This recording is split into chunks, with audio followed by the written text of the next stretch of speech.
আসসালামু আলাইকুম। এটিএন বাংলার সংবাদে সবাইকে স্বাগত জানাচ্ছি। আমি তনুজা দাস। শুরুতেই জানিয়ে দেব বিআরবি কেবল সংবাদ শিরোনাম। করোনা টিকা কার্যক্রম চালু থাকবে, কয়েকদিনের মধ্যেই আসবে চীনের 5 লাখ ডোজ, জানালেন স্বাস্থ্যমন্ত্রী।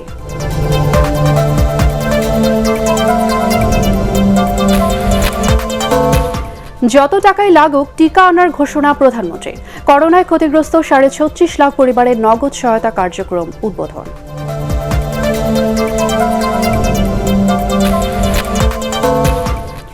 উধাও করোনা ভীতি, রাজধানীর সড়ক ও মার্কেটে বাড়ছে জনসমাবেশ, বাস চালুর দাবিতে পরিবহন শ্রমিকদের বিক্ষোভ।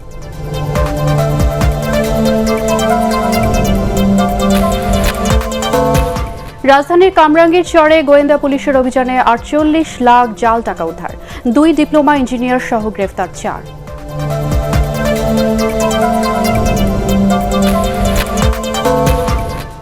এবং পশ্চিমবঙ্গে টানা তৃতীয় মেয়াদে সরকার গঠন করতে যাচ্ছে তৃণমূল কংগ্রেস, শেষ হাসি মমতার।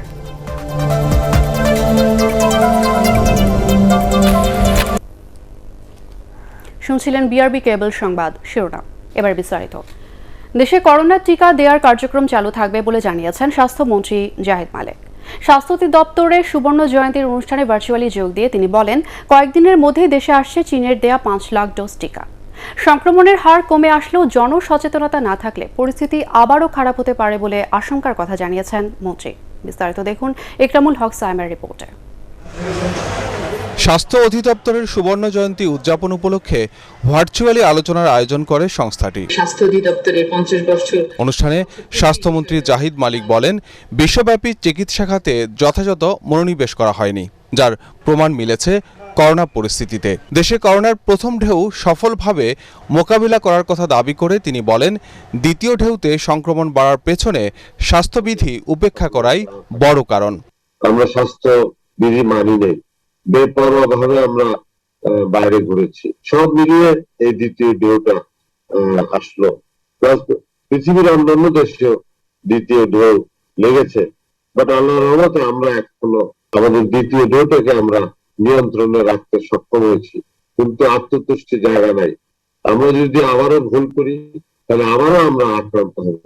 ভারত যে বিধ্বস্ত হয়ে গেছে, একটা বিরাট রাষ্ট্র, সামাল দিতে পারছে না, ওই অবস্থায় আমরা পড়তে চাই না। এ সময় করোনা ভ্যাকসিন নিয়েও কথা বলেন স্বাস্থ্যমন্ত্রী, জানান চীন ও রাশিয়া থেকে টিকা আনার প্রক্রিয়া অনেক দূর এগিয়েছে। যেহেতু ভারত থেকে এখন আসছে না টিকা, আমরা চায়না এবং রাশিয়ার সাথে আলোচনা করে আমরা টিকার ব্যবস্থা করছি। চায়না থেকে 5 লক্ষ টিকা অল্প দিনেই চলে আসবে এবং আরো টিকার ব্যবস্থা চায়না এবং রাশিয়ার টিকাও হচ্ছে। স্বাস্থ্য অধিদপ্তর প্রতিষ্ঠার দিন 2 মে স্বাস্থ্য ও কল্যাণ দিবস পালনের প্রস্তাব করা হয় অনুষ্ঠানে। ইকরামুল হক সায়েম, এটিএন বাংলা, ঢাকা। সংক্রমণের হার অনেকটা কমে আসলেও দেশে করোনা ভাইরাসের প্রাণহানির সংখ্যা এখনো উদ্বেগজনক। গত 24 ঘন্টায় প্রাণঘাতী এই ভাইরাসে আরও 69 জনের মৃত্যু হয়েছে। এই নিয়ে মৃতের সংখ্যা দাঁড়িয়েছে 11,579 জনে। মৃতদের মধ্যে 44 জন পুরুষ, 25 জন মহিলা। এর মধ্যে 41 থেকে 60 বছরের মধ্যে রয়েছেন 18 জন আর 60ঊর্ধ্ব 44 জন। এ সময় 14,158টি নমুনা পরীক্ষায় 1,359 জনের ভাইরাস শনাক্ত হয়েছে। এই নিয়ে দেশে মোট করোনা শনাক্ত রোগীর সংখ্যা দাঁড়ালো 7,61,943 জনে। শনাক্তের হার 9.60%।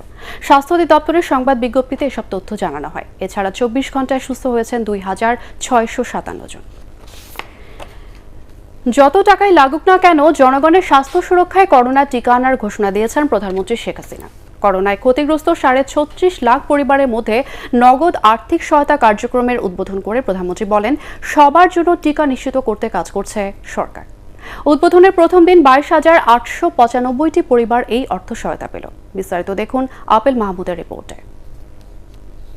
অসহায় মানুষকে করোনায় ক্ষতিগ্রস্ত দেশের 36,50,000 অসহায় দরিদ্র পরিবারকে মোবাইল ব্যাংকিং এর মাধ্যমে দ্বিতীয় পর্যায়ে আর্থিক সহায়তা দিলেন প্রধানমন্ত্রী শেখ হাসিনা। গণভবন থেকে ভিডিও কনফারেন্সে এ কার্যক্রমের উদ্বোধন করেন তিনি। প্রথম দফায় ভোলা, জয়পুরহাট ও চট্টগ্রামের তালিকাভুক্ত 22,800 পরিবারে মোবাইলের মাধ্যমে 3 দিনের মধ্যে পৌঁছে যাবে 2,500 টাকা করে প্রধানমন্ত্রীর ঈদ উপহার। এ সময় প্রধানমন্ত্রী বলেন, করোনায় দেশের অর্থনীতি বাধার মুখে পড়লেও অসহায় মানুষের পাশে থেকে কাজ করছে সরকার।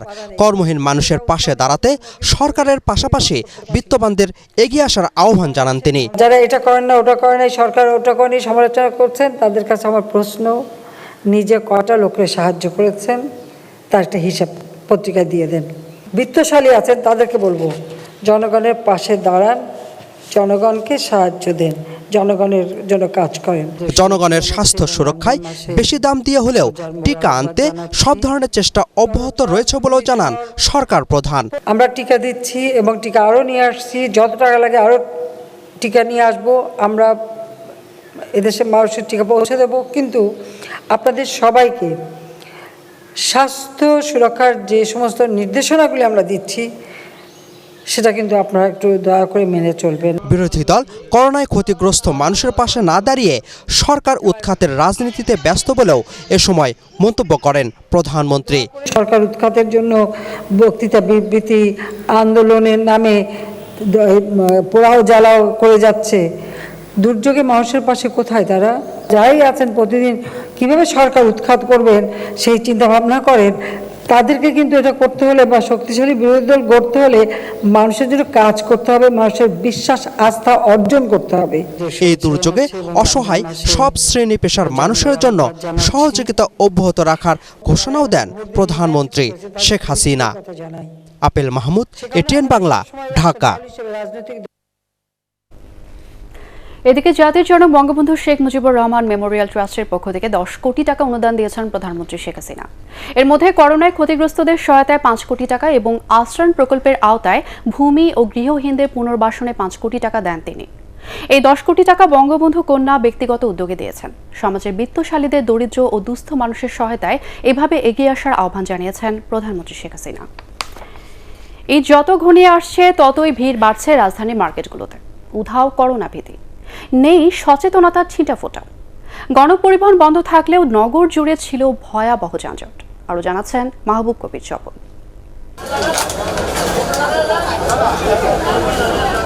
ঈদে চাই নতুন পোশাক, থাক তাতে করোনার শঙ্কা, হোক না গরম কিংবা যাওয়া আসার ঝক্কি ঝামেলা। এমন দৃশ্যই বলে দেয় শপিংয়ের জন্য মানুষ কতটা উদ্গ্রীব। স্বাভাবিক সময়ে ঈদের আগে মার্কেটগুলোতে যেমন ভিড় থাকে ঠিক ততটা না হলেও বেশ জমজমাট রাজধানীর শপিং মলগুলো। এটা নিয়ে অনেকেই আশঙ্কার কথা বলছেন। প্রতিদিন গণমাধ্যমে প্রচার হচ্ছে এর নেতিবাচক দিক, কিন্তু মানুষ কি আসলেই সচেতন হচ্ছেন? ভয় লাগবে কেন? বাবুর জন্য মার্কেট করতে এসেছি, ভয় কিছু নেই। এই যে মাস্ক, বাচ্চারা খুব কান্নাকাটি করতেছে, এর জন্য একটু আসতে। ভিতরে তো ভয় আছে, অনেক আতঙ্ক নিয়ে এই আর কি মার্কেটে পাড়া দেওয়া। ভয়ের কোনো কারণ নেই, আল্লাহ পাক দেই কদিন হায়াত রাখছে তো কইরা খাই যাইতে হইব। তো বাংলাদেশে লকডাউন চলছে শুনে বাইরের কেউ ঢাকায় পা রাখলে বোধ করি অবাকই হবেন। রাস্তায় হাজারো গাড়ি, শহর জুড়ে যানজট, শুধু নেই গণপরিবহন। আমার কাছে মনে হচ্ছে শুধুমাত্র গণপরিবহনে এই লকডাউনটা দেখেন সব চলতেছে, এবং আমাকে কি হচ্ছে, আমার ভাড়া হয়তো 200 টাকা, আমাকে সেটা 300 টাকায় যেতে হচ্ছে, কারণ ওরা গলা কাটতেছে। সিম্পল হিসাবে বাস যদি থাকতো তো বাস ছিল আমাদের আরো টাকা পয়সা কম লাগতো, বাস যাতায়াত করা অনেক সুবিধা হতো। অবশ্য আগামী বুধবার লকডাউন শেষে গণপরিবহন চালুর ইঙ্গিত দিয়েছেন সড়ক পরিবহন মন্ত্রী। লকডাউনের কারণে করোনার সংক্রমণের হার কিছুটা কমছে বলে ধারণা করছেন জনস্বাস্থ্য বিশেষজ্ঞরা, কিন্তু ঈদকে সামনে রেখে যেভাবে মানুষের চলাচল বাড়ছে তাতে আবারও সংক্রমণ বেড়ে যাওয়ার আশঙ্কা করা হচ্ছে। মাহবুব কবির চপল, এটিএন বাংলা, ঢাকা। করোনা পরিস্থিতিতে অন্তত 50 ভাগ যাত্রী নিয়ে গণপরিবহন চালু সহ 3 দফা দাবিতে রাজধানী সহ দেশের বাস টার্মিনাল ও স্ট্যান্ডে বিক্ষোভ সমাবেশ ও মিছিল করেছে শ্রমিকরা। মঙ্গলবার সারা দেশের জেলা প্রশাসক বরাবর দেওয়া হবে স্মারকলিপি। রিপোর্ট করছেন মনির হোসেন তপু। দ্বিতীয় দফার লকডাউনের শুরু থেকেই বন্ধ রাখা হয় গণপরিবহন। মাঝে শুধুমাত্র অনুমতি দেওয়া হয় সিটি কর্পোরেশন এলাকায় বাস চলাচলের। পরে করোনা সংক্রমণ বেড়ে যাওয়ায় তাও বন্ধ করে দেওয়া হয়। এমন বাস্তবতায় পরিবহন শ্রমিকরা গণপরিবহন খুলে দেওয়ার দাবিতে বিভিন্ন কর্মসূচি পালন করে। শনিবার আওয়ামী লীগ সাধারণ সম্পাদক ও সেতুমন্ত্রী ওবায়দুল কাদের ঈদের আগে জনস্বার্থের কথা বিবেচনা করে গণপরিবহন চালুর ইঙ্গিত দেন। একই সাথে পরিবহন সংশ্লিষ্টদের ধৈর্য ধরার আহ্বান জানান তিনি। গণপরিবহন চালুর ব্যাপারেও চিন্তা ভাবনা করছে। তবে সেতুমন্ত্রীর এই আশ্বাসে আস্থা না রেখে রোববার পূর্ব ঘোষিত কর্মসূচি অনুযায়ী শ্রমিকরা রাজধানী সহ সারা দেশে বিক্ষোভ সমাবেশ করে। অনুরোধ করব মাননীয় প্রধানমন্ত্রী, যোগাযোগ মন্ত্রীকে যাতে আমরা এই লকডাউনের গাড়িগুলো পরিচালনা করতে পারি সেই ব্যাপারে ব্যবস্থা করার জন্য। হয় সব বন্ধ করে লকডাউন দেওয়া হোক, তাহলে না হইলে আমাদের পরিবহন শ্রমিকরা এখন আর মানতেছে না, পরিবহন শ্রমিকরা রাস্তায় নামতে বাধ্য হচ্ছে। স্বাস্থ্যবিধি মেনে দ্রুত গণপরিবহন চলাচলের অনুমতি দেবে সরকার, এমনটাই প্রত্যাশা কর্মহীন শ্রমিকদের। মনির হোসেন তপু, এটিএন বাংলা, ঢাকা। ঈদকে সামনে রেখে রাজধানীতে আবারও সক্রিয় হয়ে উঠেছে জাল টাকার ব্যবসায়ীরা। কামরাঙ্গীর চরে অভিযান চালিয়ে 48 লাখ টাকা মূল্যের জাল টাকা উদ্ধার করে গোয়েন্দারা। এর সাথে জড়িত 2 ডিপ্লোমা ইঞ্জিনিয়ার সহ 4 জনকে গ্রেফতার করা হয়েছে। বিস্তারিত দেখুন GM তসলিমের রিপোর্টে। করোনা সংক্রমণ এবং দীর্ঘদিন লকডাউনের কারণে জাল টাকার ব্যবসায়ীরা অলস সময় পার করে। শপিং মল খুলে দেওয়ার পর ক্রেতা সমাগম বাড়ার সাথে সাথেই আবারও সক্রিয় হয়ে ওঠে এই চক্র। গোয়েন্দা তথ্যের ভিত্তিতে রাজধানীর কামরাঙ্গীর চরে অভিযান চালিয়ে এই চক্রের 4 সদস্যকে হাতে নাতে ধরে ফেলে গোয়েন্দারা।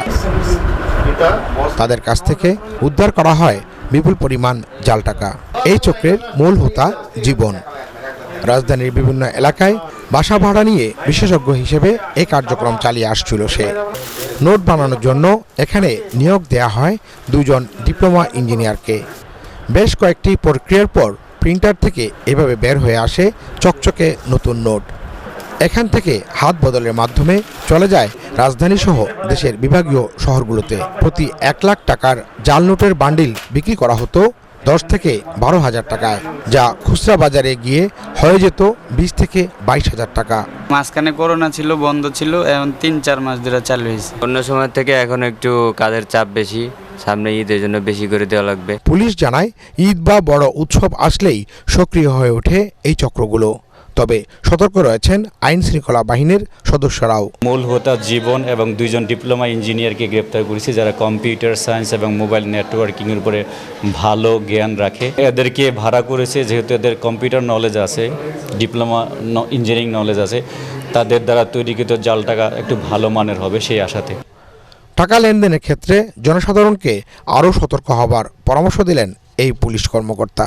যেই টাকাটা দোকানদারদেরকে এবং গ্রাহকদেরকে দেওয়া হয় সেই টাকাটা জাল কিনা তারা যেন উল্টে পাল্টে একটুখানি দেখে এবং কিছুটা হলে পানি দিয়ে কালারটাকে চেঞ্জ হয় কিনা দেখার চেষ্টা করে, তাহলে তারা প্রতারিত হবেন না। GM Taslim, ATN Bangla, Dhaka.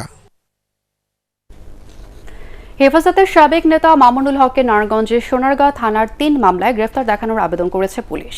একই সাথে এই মামলাগুলোতে 24 দিনের রিমান্ড চাওয়া হয়েছে। নারায়ণগঞ্জের পুলিশ সুপার জানান, মামুনুল হকের কথিত দ্বিতীয় স্ত্রী জান্নাত আরা ঝর্ণার দায়ের করা ধর্ষণ মামলায় 10 দিন এবং সোনারগাঁয়ের রয়্যাল রিসোর্ট ভাঙচুর ও এক যুবলীগ নেতার বাসায় হামলা ভাঙচুরের 2 মামলায় 7 দিন করে আরও 14 দিনের রিমান্ডের আবেদন করা হয়েছে। আগামী 9 মে শুনানির দিন ঠিক করেছেন অতিরিক্ত জেলা জজ হুমায়ুন কবিরের আদালত। গত 3 এপ্রিল নারায়ণগঞ্জের সোনারগাঁয়ের রয়্যাল রিসোর্টে কথিত স্ত্রী জান্নাত আরা ঝর্ণাকে নিয়ে অবকাশ যাপন করতে গিয়ে স্থানীয়দের হাতে অবরুদ্ধ হন মামুনুল।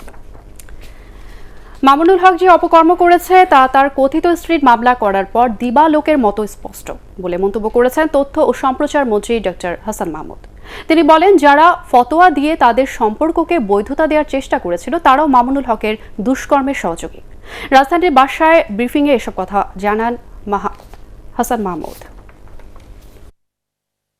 মামুনুল হক এইভাবে ধরা পড়ার পরে হেফাজতের শীর্ষ নেতারা বসে তারা ফতোয়া দিয়েছিল মামুনুল হকের এই বিয়ে বৈধ ইসলামের দৃষ্টিতে।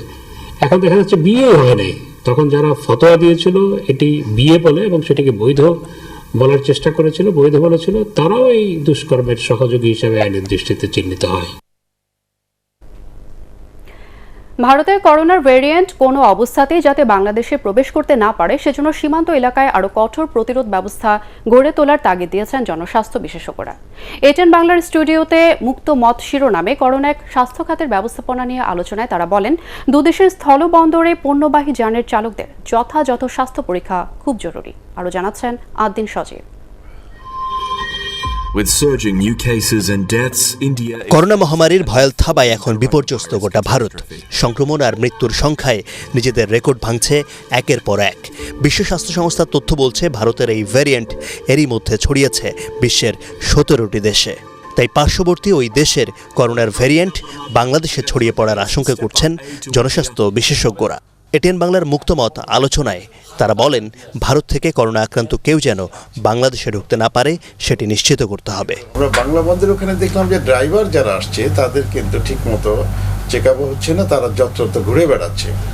তো এই জায়গাটা আমরা প্রথমত বলবো যে ভারত থেকে যদি ভেরিয়েন্টটা না আসে সেই দিকে আমাদের প্রধানত আমাদের স্থলবন্দরগুলো, নৌবন্দর এবং যে বিমানবন্দর সেখানে যেন আমরা যথাযথ ব্যবস্থাটা নিই। ভারত থেকে আসা যে রোগীরা আমাদের বর্ডারে এসেছিল একটা হাসপাতালে, সেখান থেকে রোগীরা সেখান থেকে পালিয়ে গিয়েছে। তো এই যদি অবস্থা হয় তাহলে তো আমরা ধরে নিতে পারি যে এই যে গত কয়েকদিন যে আসা যাওয়া হয়েছে, যদিও এখন বন্ধ হয়েছে, তাতে ভারত ভেরিয়েন্ট যে বাংলাদেশে নাই সেটি কিন্তু আমরা নিশ্চিত করে বলতে পারি না। সে কারণে আমাদেরকে অবশ্যই এখন সাবধান হতে হবে। ডিবেট ফর ডেমোক্রেসির চেয়ারম্যান হাসান আহমেদ চৌধুরী কিরণ বলেন, স্থলবন্দরগুলোতে ভারত থেকে আসা প্রত্যেকের যথাযথ স্বাস্থ্য পরীক্ষা নিশ্চিত করতে হবে। স্থলবন্দরগুলোতে যেভাবে চেক করা হচ্ছে যারা ভারত থেকে আসছে, সেটি একেবারেই আমি মনে করি নামকে অবস্থা চেক করা হচ্ছে এবং সেখানে একটু টেম্পারেচার দেখা হচ্ছে এবং যখন কেউ আসছেন তাকে কোয়ারেন্টাইনে, প্রাতিষ্ঠানিক কোয়ারেন্টাইনে নেওয়া হচ্ছে কিনা, নেওয়ার পরে সে থাকছে কিনা, সেইগুলি কিন্তু নিশ্চিত করা যাচ্ছে না। আমাদেরকে সতর্কতা অবলম্বন করতে হবে। সবাই টেস্ট করেন, যত কষ্ট রাত্রিবেলাও যে বসে থাকেন। সরকারের উচিত হবে চা খাওয়া বলে যখন কষ্ট হয়েছে আর একটু বসেন, এক কাপ চা খান, কিন্তু টেস্টটা করা যায়। করোনা থেকে বাঁচতে সবাইকে আরও সচেতন করার পাশাপাশি দেশে অক্সিজেন সরবরাহ বাড়াতে যথাযথ উদ্যোগ নেয়ারও তাগিদ দেন আলোচকরা। আদ্দিন সজীব, এটিএন বাংলা, ঢাকা। দেশে করোনা টিকা নিয়ে উদ্বেগের কোনো কারণ নেই বলে জানিয়েছেন আওয়ামী লীগ সাধারণ সম্পাদক ওবায়দুল কাদের। এক্ষেত্রে মাস্ক ব্যবহারের কোনো বিকল্প নেই বলেও মন্তব্য করেন তিনি। বিআরটিসি এবং বিআরটি এর কর্মকর্তাদের সাথে মতবিনিময় সভায় ভার্চুয়ালি যুক্ত হয়ে মন্ত্রী স্বাস্থ্যবিধি মানার ক্ষেত্রে সবাইকে কঠোর হবার পরামর্শ দেন। প্রতিবেশী ভারত সংক্রমণ এবং মৃত্যুর হারে যে বিপজ্জনক বার্তা দিচ্ছে, এই বিপজ্জনক বার্তা থেকে বাংলাদেশকে শিক্ষা নিতে হবে, আমাদেরকে আরো মনোযোগী হতে হবে, আরো স্বাস্থ্যবিধি কঠোরভাবে প্রতিপালন করতে হবে। আসলে হাত ধোয়া, মাস্ক পরা, এই কাজটি যদি আমরা যথাযথভাবে করি তাহলে করোনা সংক্রমণ থেকে আমরা মুক্তি পাবো। সরকারের দুর্নীতি ও দায়িত্বহীনতার কারণে ভ্যাকসিন পাওয়া নিয়ে অনিশ্চয়তা তৈরি হয়েছে বলে অভিযোগ করেছেন বিএনপি মহাসচিব মির্জা ফখরুল ইসলাম আলমগীর। ভার্চুয়াল সংবাদ সম্মেলনে দলের স্থায়ী কমিটির বৈঠকের সিদ্ধান্ত তুলে ধরে তিনি বলেন, শুরুতেই বিকল্প উৎস বিবেচনা না করায় এখন ভ্যাকসিন পাওয়া নিয়ে শঙ্কা তৈরি হয়েছে।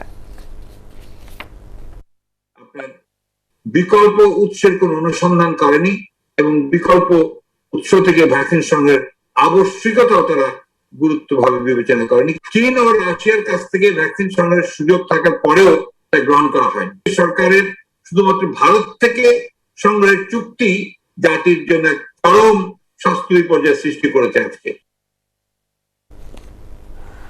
এবারে ভারতের নির্বাচন প্রসঙ্গ। পশ্চিমবঙ্গে টানা তৃতীয় মেয়াদে সরকার গঠন করতে যাচ্ছেন তৃণমূল কংগ্রেস নেত্রী মমতা ব্যানার্জি।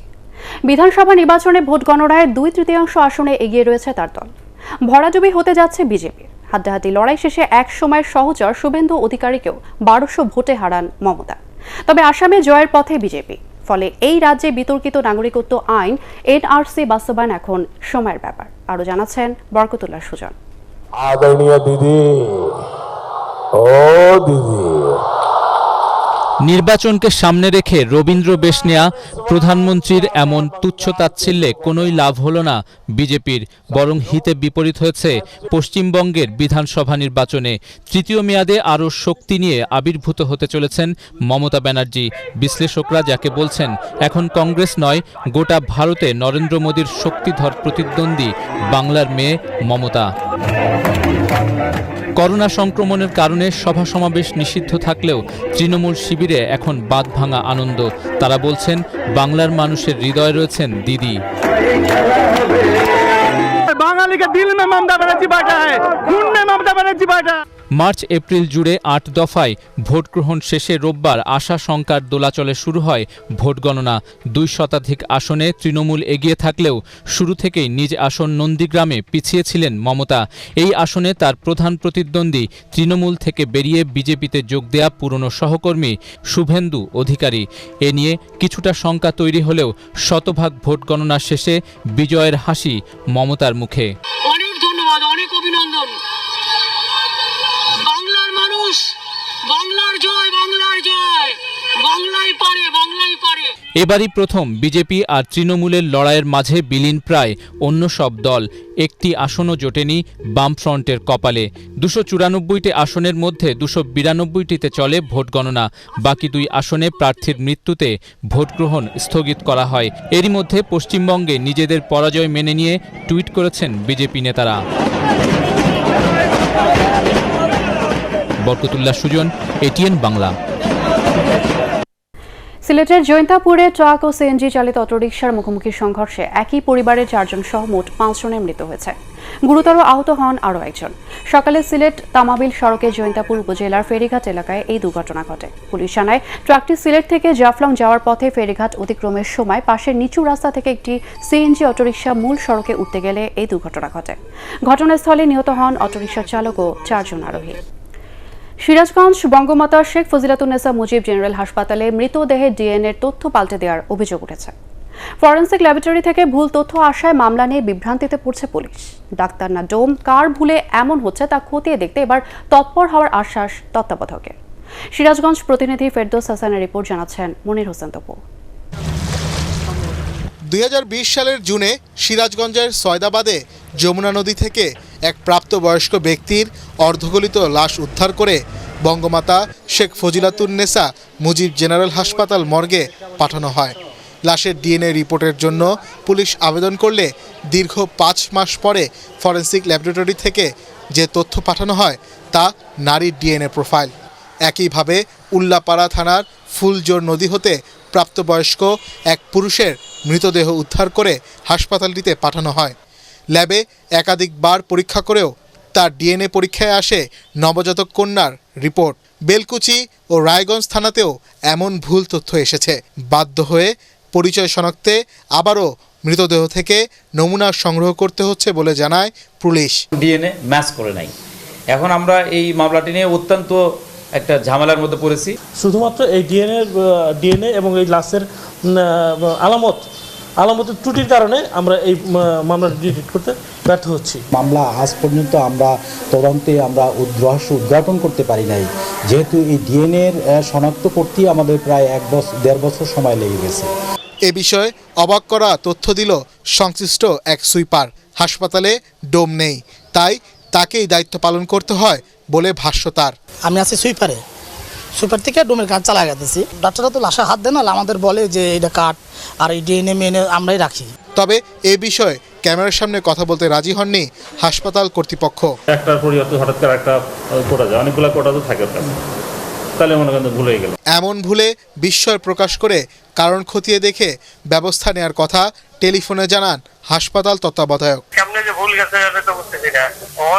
পোস্টমর্টম এরিয়া থেকে পুলিশ ওগুলো নিয়ে যায়।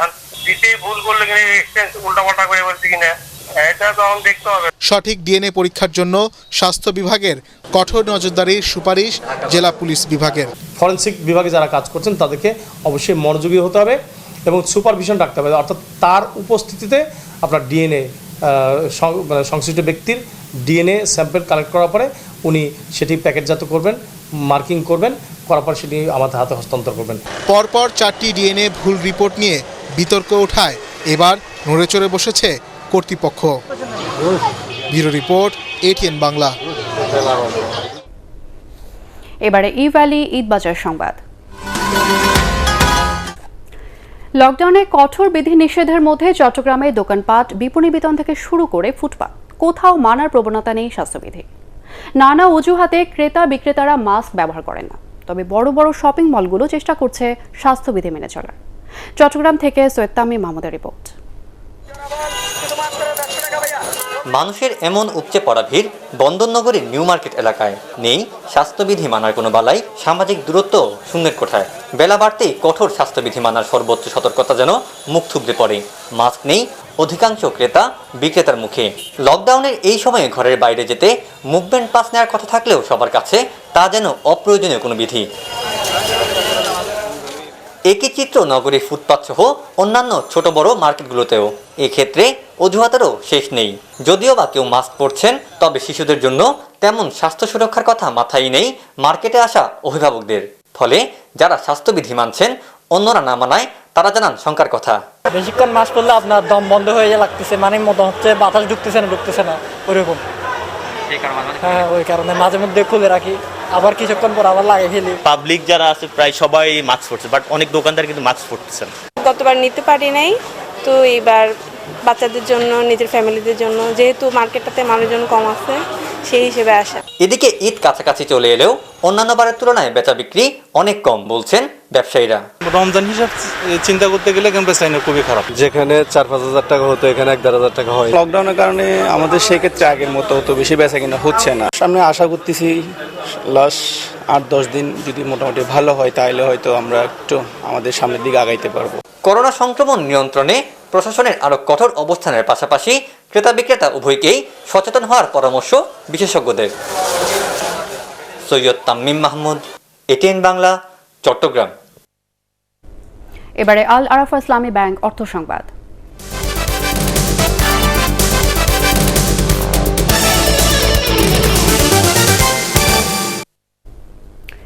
করোনায় সীমিত পরিসরে লেনদেন হলেও ব্যাংকগুলোতে বাড়ছে গ্রাহকদের ভিড়।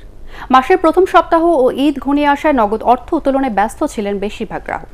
স্বাস্থ্যবিধির তোয়াক্কা না করেই চলে লেনদেন। তবে করোনার সংক্রমণ রোধে গ্রাহকদের এটিএম বুথ, অনলাইন ও মোবাইল ব্যাংকিং ব্যবহার বাড়ানোর পরামর্শ দিচ্ছেন ব্যাংকাররা। আরও জানাচ্ছেন শারফুল আলম। করোনায় সীমিত পরিসরে চলছে ব্যাংকিং কার্যক্রম। ঈদের 10 দিন বাকি থাকলেও শেষ মুহূর্তের ভিড় এড়াতে এবার আগেভাগেই প্রয়োজনীয় লেনদেন করছেন গ্রাহকরা। রোববার জমা দেওয়ার চেয়ে অর্থ উত্তোলনেই বেশি ব্যস্ত ছিলেন তারা। টাকা উঠাবো ওই যে খরচ টরচ করার জন্য আর কি। ঈদের সময় বলে ভিড় হতে পারে আর কি, প্রত্যেকেরই টাকা পয়সার দরকার। পেনশনের টাকা তুলতে সেই জন্য আমার অনেক সময় লাগছে। আজকে তো সপ্তাহ প্রথম দিন তো ভিড় একটু বেশি মনে হচ্ছে। করোনায় রোস্টারিং এর মাধ্যমে সেবা প্রদান কার্যক্রম চালু থাকলেও কাউন্টারগুলোতে কর্মীদের উপস্থিতি বাড়িয়েছে বাণিজ্যিক ব্যাংকগুলো। সঞ্চয়পত্র আর একটা অ্যাকাউন্ট ছিল, তো ওইটা দুটোটাই ক্লোজ হয়ে গেছে, সেজন্য মানে আসা। সঞ্চয় ব্যুরো সপ্তাহে 2 দিন খোলা থাকে, রবিবার আর মঙ্গলবার। আজকে যেহেতু রবিবার 2 দিন ছুটি, আজকে অনেক ভিড়। লকডাউনের কারণে যেহেতু সীমিত পরিসরে আমরা কাজ করছি, কিন্তু তারপরেও গ্রাহকদের যাতে কষ্ট না হয়, লেনদেনটা আমরা নিয়মিত করার জন্য এবং যাতে কোনো গ্রাহক সেবা বিঘ্নিত না হয়, এই জন্য পর্যাপ্ত লোক আমরা কাউন্টারে রাখছি। মহামারীর মধ্যেও ব্যাংকগুলোতে স্বাস্থ্যবিধি মানায় উদাসীন ছিলেন গ্রাহকরা। সামাজিক দূরত্ব মানার কোনো বালাই ছিল না সেখানে। মাস্ক নাই অনেকে, এই ব্যাপারটা একটু সতর্ক হওয়া উচিত। এবছর আমরা ক্লায়েন্টদেরকে উদ্বুদ্ধ করার চেষ্টা করছি তারা যাতে অল্টারনেটিভ ডেলিভারি চ্যানেলের মাধ্যমে, ব্রাঞ্চে না এসে অল্টারনেটিভ ডেলিভারি চ্যানেলের মাধ্যমে তারা তাদের যাতে লেনদেনের সুবিধাটা গ্রহণ করতে পারে। ঈদের আগে আগামী সপ্তাহে ব্যাংকিং কার্যক্রম চলবে 3 দিন।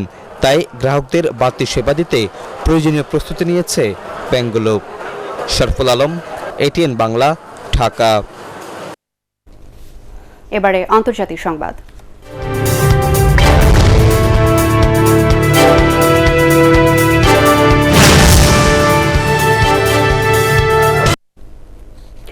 শেষ মুহূর্তে পাওয়া খবরে জানা গেছে পশ্চিমবঙ্গের নন্দীগ্রাম আসনে মুখ্যমন্ত্রী মমতা বন্দ্যোপাধ্যায় জয়ী হতে পারেননি। 1622 ভোটে তাকে পরাজিত করেছেন বিজেপির শুভেন্দু অধিকারী। আমাদের পরবর্তী বুলেটিনে এ সম্পর্কে বিস্তারিত তথ্য থাকবে। করোনা ভাইরাসে ভারতে টানা 9 দিন ধরে দৈনিক শনাক্ত 3 লাখেরও বেশি। আগের সব রেকর্ড ছাড়িয়ে শুক্রবার এই সংখ্যা ছড়ায় 4 লাখ। তবে সবশেষ 24 ঘন্টা আক্রান্তের সংখ্যা কিছুটা কমেছে। কেন্দ্রীয় স্বাস্থ্য বিভাগ জানায় একদিনে শনাক্ত হয়েছে 3,92,000-এর কিছু বেশি। মারা গেছে 3,689 জন। এদিকে ভ্যাকসিন সংকটের চাপ সামলাতে না পেরে লন্ডনে পাড়ি জমিয়েছেন সেরাম ইনস্টিটিউটের প্রধান নির্বাহী আদার পুনাওয়ালা। 23 এপ্রিল ভারতীয় নাগরিকদের উপর ভ্রমণ নিষেধাজ্ঞা জারির আগে লন্ডনে পৌঁছান তিনি। সেখানে পৌঁছে অক্সফোর্ড ও অ্যাস্ট্রাজেনেকা কর্তৃপক্ষের সাথে বৈঠক করেছেন বলেও জানান পুনাওয়ালা। টুইটারে সেরাম প্রধান আরও জানান শীঘ্রই ভারতে ফিরছেন তিনি। এবার পাটেক্স খেলার খবর।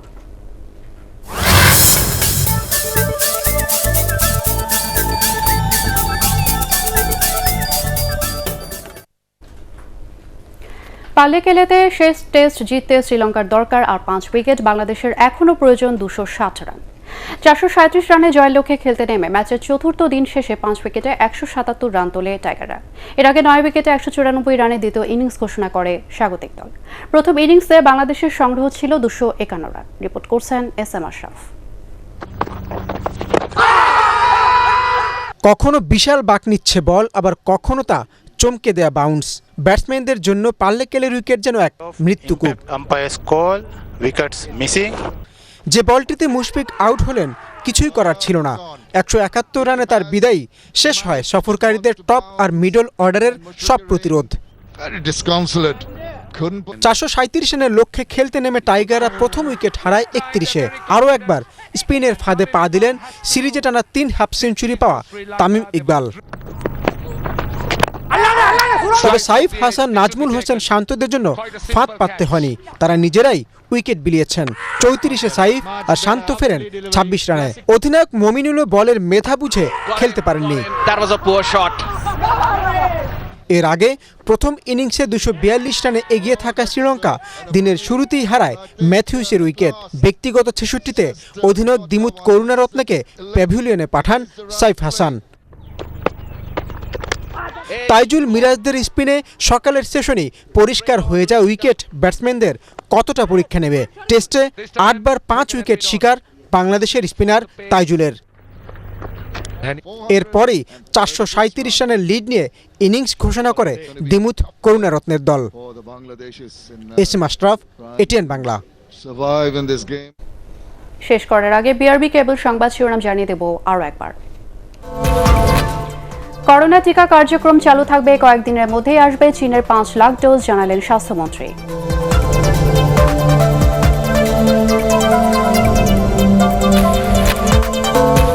যত টাকাই লাগুক টিকা আনার ঘোষণা প্রধানমন্ত্রীর। করোনায় ক্ষতিগ্রস্ত 36.5 লাখ পরিবারের নগদ সহায়তা কার্যক্রম উদ্বোধন।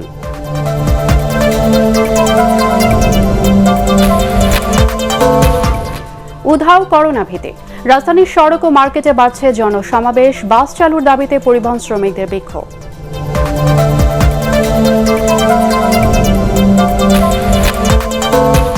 রাজধানীর কামরাঙ্গীর চরে গোয়েন্দা পুলিশের অভিযানে 48 লাখ জাল টাকা উদ্ধার। 2 ডিপ্লোমা ইঞ্জিনিয়ার সহ গ্রেফতার 4।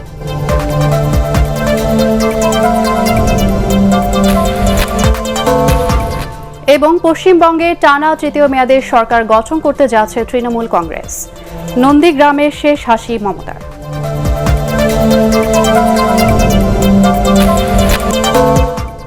আর এই ছিল এখনকার সংবাদ। আমাদের ATN বাংলার সংবাদ ইউটিউবে দেখতে ব্রাউজ করুন youtube/ATN বাংলা নিউজ। দর্শক, করোনা ভাইরাস থেকে নিজেকে সুরক্ষিত রাখতে মাস্ক পরুন এবং বারবার হাত পরিষ্কার করুন। আমাদের সাথে থাকার জন্য ধন্যবাদ।